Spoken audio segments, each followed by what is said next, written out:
Part 2 of Quark Living Through Superspace, and this is Literature in a Time of World War III Narrative, Chapter 9, Chapter 8, Light to Heavy, Heavy to Light. Short fiction in A to D parts. A. We're in the back room. Four ginormous heads of the rock band, psychedelically known to you as the Theorem Squadron Society Union. If we do roly-poly with our ginormous foreheads rolling around, doing roly-poly, being all attached to one another, you'd be surprised to see us all as four liquid reality dreamers with similar dreams and similar realities, and all our realities and all our dreams hidden from view from todo el mundo, or tout le monde, or cada persona en el mundo, or everybody in the world, or anybody in the world who's ever watched the Blues Brothers with Dan Aykroyd and John Belushi. Bassman, Flurgog Brannigan, the bassman, check. A Rolex watch, and you'll ask the question about all the reasons why you wondered why Ivan Lentil seemed to look like the most depressed looking man in sport for many a year. And then let's go for the homoerotic million. Homoerotic stares at Lentil's forearms. I'm sure he must smile. And the homoerotic million gazes of millions of men. God, I could die with arms like those.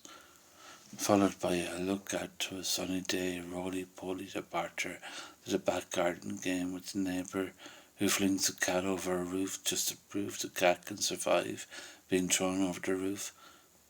And the winter is nearly here, with a whole wonderment about where on earth I could be known to you in the whole guise of all the different styles of manoeuvres of Earth's plates, to bring you an earthquake of greatest proportion ever. And now your eyes will blink, thinking to yourself, Ivan Lentil hardly smiles whenever there's an earthquake. White paint is splattered on a canvas of blue and purple and pink dashes of imagined strokes, imagining the farthest nebula from here. Witness the face. The face does not have apples growing from its cheeks. Drudge. Je suis le premier de view as an avenue. And I say to you, you are always present of the same, Monsieur Sane. And the question that is posed in all the lips of every man in every jurisdiction of Chapter House Square, the very first trip. I question you as the poem in the same day as I questioned the apple about the poem to tear. And who can hold your hand through all this LSD? Or should I say, who can hold my hand through all this LSD? Shaman, what's the terror? I play the keyboard. The size is a wolf. He has eaten all the puddings presented to King Louis IX. The statement that was made to Louis IX at the time went along the lines of the biggest statement in the history of Louis IX's experiences with hangovers. You must be capable of understanding you wouldn't be sitting there only for the fact that you were pressed down in that seat by your movement through gravity. You are not floating, Louis. Not quite yet.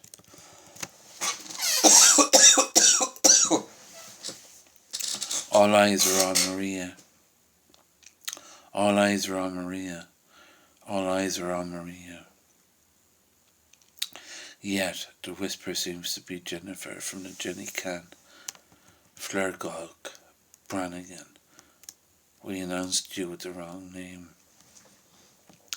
You are supposed to be known as Firmbog. No need to apologise. It was possibly the speech impediment that conditioned you into such a breach on the holodeck? Who is hollering? Who is hollering? Who is hollering? The wolf, the wolf, the wolf, the wolf, the wolf, the wolf comes the thought. And we don't even live in Canada, amigo. STEM is the answer from the Graham Stoker Foundation. Then Margaret Jarrick, Margaret Jarrick, and every man and every woman will think the being that was Anne. We bow our heads.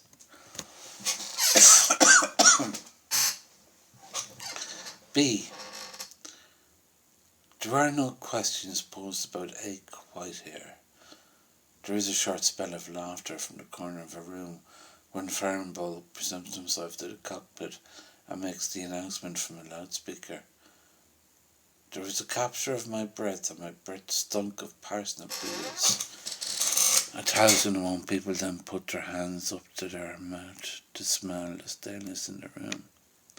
The room smelled of honeycomb farts. Farnball jigged. He was bouncing up and down on the oil rig in 90,395 different forms of sea storms. The curse was a style of carriers as farting out truths about dignified creatures known as the French version of Kula Shaker. We don't even speak French in this section of the area's presentation to our forthcoming album, which should be simply known apparently as the Laggard Dredge Appreciation Club. The year seems to be the year 1970 to 1979. Bowie's years. My fears, writes Tyrone, carefully sculpted by Fernbulk on a fret. Bong! Smoke blast. And how your lungs must feel when your eyes close to the drop of stowmanship and a starmanship, taking you higher than any form of strawberry vision of Lucy in the name of a dog named after a whole host of diamonds known as Fabergé in your pupil, Mr. Brannigan, who states, in Terem society of Sovietistic percentages, which looks like 8,000%, or another vault looks like $8,000, $8,000 multiplied by He wakes up from his stowmanship and announces the following. Thoughts considered during the writing of Brothers in a Vacuum. Sigh. The boredom of it all. Not all boredom, surely. No, not all boredom. But to the slump. It was too hard to say it in. A lot of waiting around, weren't there? He made reference to it as a snip of air. We paused, staring at the words. Poisonally, I do know white for cranberries to be had as the relator to the day in question. The rest of the world was lucky. The eyes that seemed to opened up into a room full of realistic studies regarding Persian carpets sold by the best Irish travellers and a strange presentation regarding shoulder formations of round shoulder formations that clearing a spit in the hand is the best statement of the world when it was heard that Tyrone would always be a family man. Buy and sell ya. Ma'am, despite the investigations in the no-go areas for the best of folk known as Dunboyne stakeholders, being known as the best candlestick holders west of the River Boyne, according to Cromwell's ancestors who hid away from the ancestors of the Tudors and questioned the conspiracy theory about Christ's offspring being watched through Europe up to this day. It was known as Art Explosion 1. And then came the announcement. Over 1,000 words. And have you woken up from the bomb and seen the brown dye in the room? and the shapes, and the creamy walls, and the haze, and your watery eyes, and the way your eyes burn, and the laboured breath, and the laboured breath, and all your disinterest in art all of a sudden. You stop breathing, a sense of depression, your disinterest in art all of a sudden. C. We are earthbound within the current jurisdiction of feeling wobbly like any roly-poly wobbler who must ask the question of a whole town which could easily have blown up if it wasn't for Fomborg Brannigan to save the day with a collion who liked to jig on an oil rig. In the end, it was simply a case we all continued to do as we always did, which was to brush our teeth. Go on, I fucking dare you, fucking dare you, go on, I fucking dare you. I was roaring and doing a hop, skip and jump with a hijab in my hands, used as a skipping rope. And the man was going, I don't mind what you're doing, this is my job, I'm worth thousands to my masters, who all have a whole pile of money behind them, and quite a few more beings like me can put all the fear of God into your society just by planting me here to send you all to paradise, no matter all your prayers and pleads. And I was still going, go on, I fucking dare you, hopping before him and skipping over a hijab, or what may well have been a sand desert scarf left behind by a sand desert king who must have wondered how anyone could be known as the offspring of Jesus in an age of tripping on all the colours of every style of rainbow known to the Milky Way, which was the thought that was going on at the back of my head, when suddenly, without any warning, I made the announcement, "This is not pleasing to Allah." And he blinked at me. He rose his head just a little bit, twisted his head to his shoulder as if he wanted to know more, and smiled with the greatest smile I had ever seen on a man sweating with a suicide jacket wrapped around his stomach. But sir, it's all pleasing. Life is the most pleasing joy of being human, and being human is the most pleasing joy for the creation of Allah.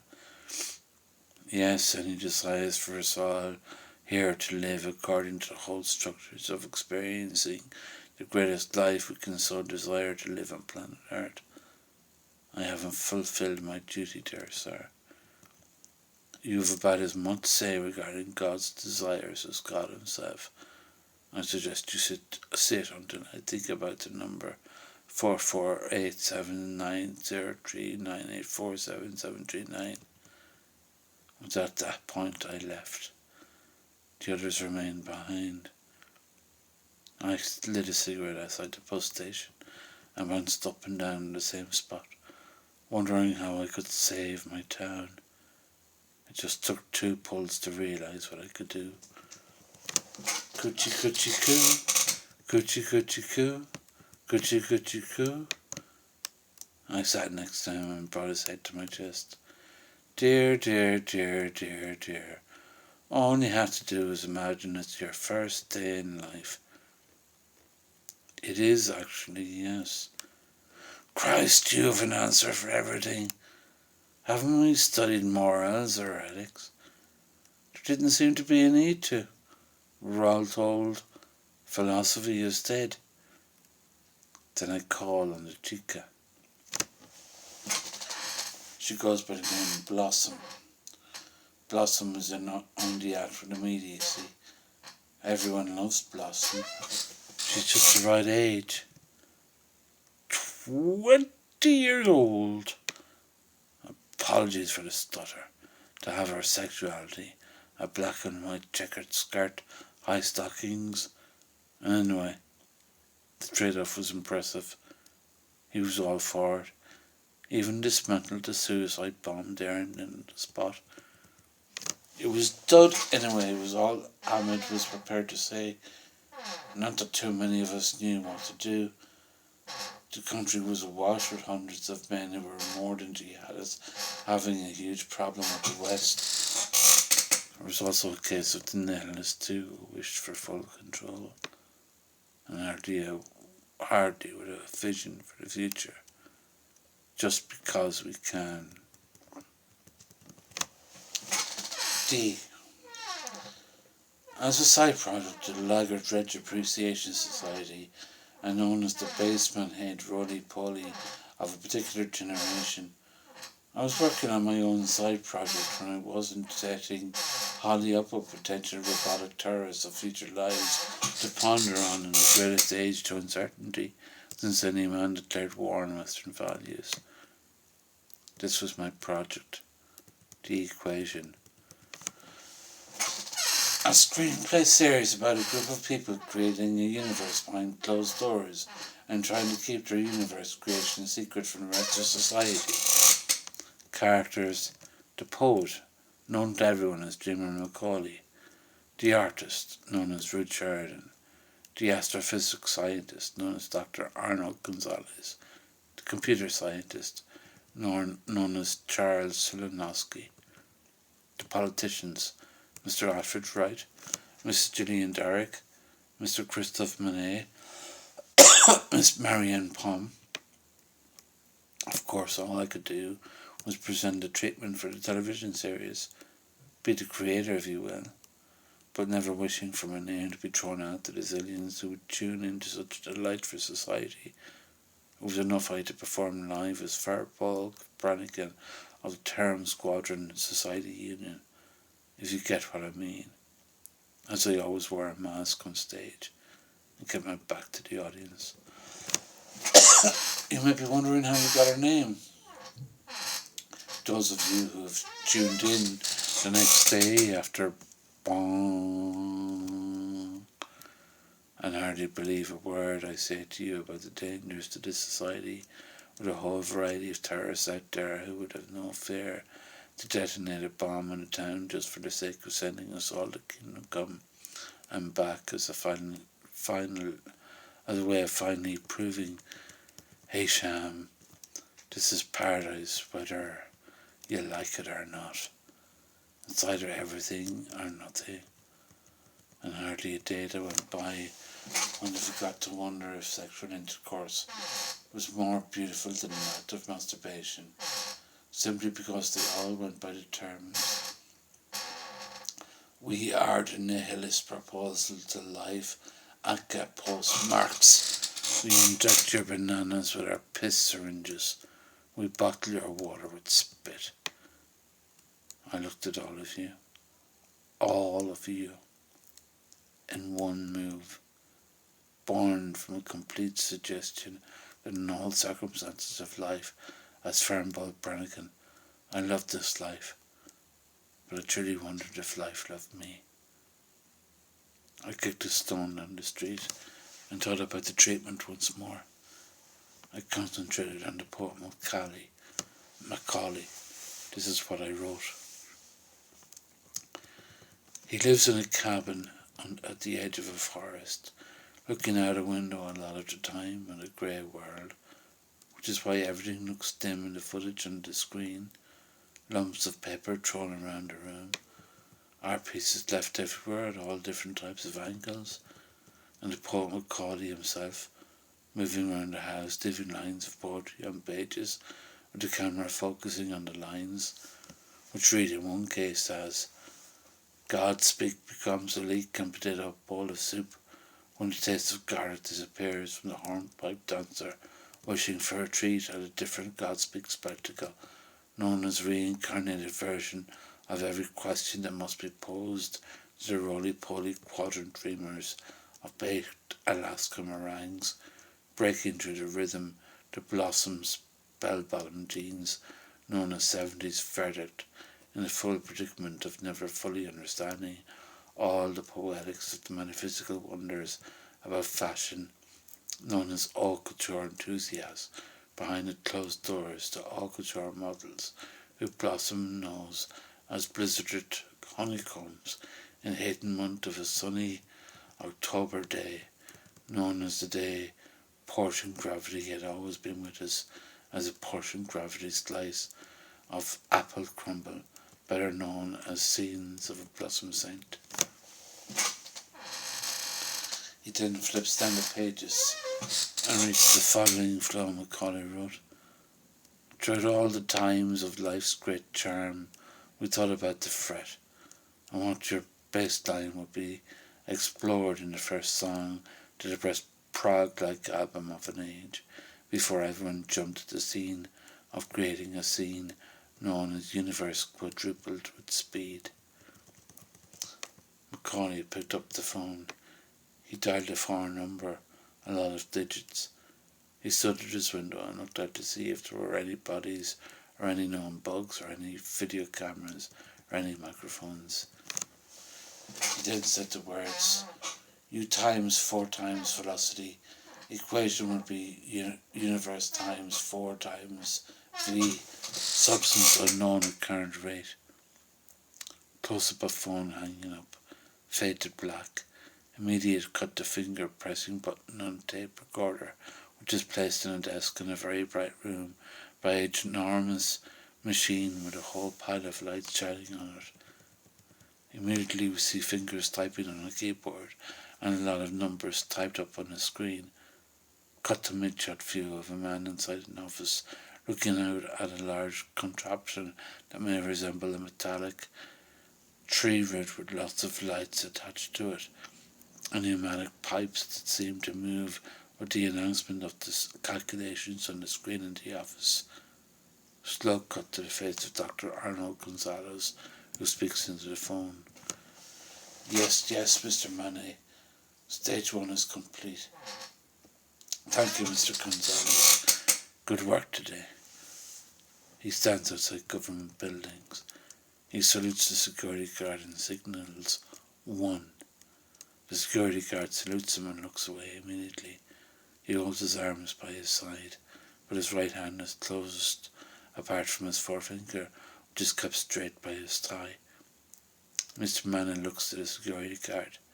He snaps his thumb and finger and points his finger and makes a swipe. Close-up of Manny. No, he mouths. Immediately the security guard allows all his fingers to fall into place by his side. His fingers drum at his leg. Close up to Manny. He mouths the question, why? Close up of security guard. He shrugs his shoulders. Don't know. Just. Manny looks to a double-decker bus driving by. A passenger looks out at Manny and smiles. He gets his forefinger and holds up his forefinger to the window. He then brings the forefinger to his lip. He goes, shh. The passenger then fixes his tie on the bus. I've lost myself if this is chapter 8 or chapter 9. I think it's chapter... It says in the... I think it's chapter 8, yeah. That's the end of the video 8, I think.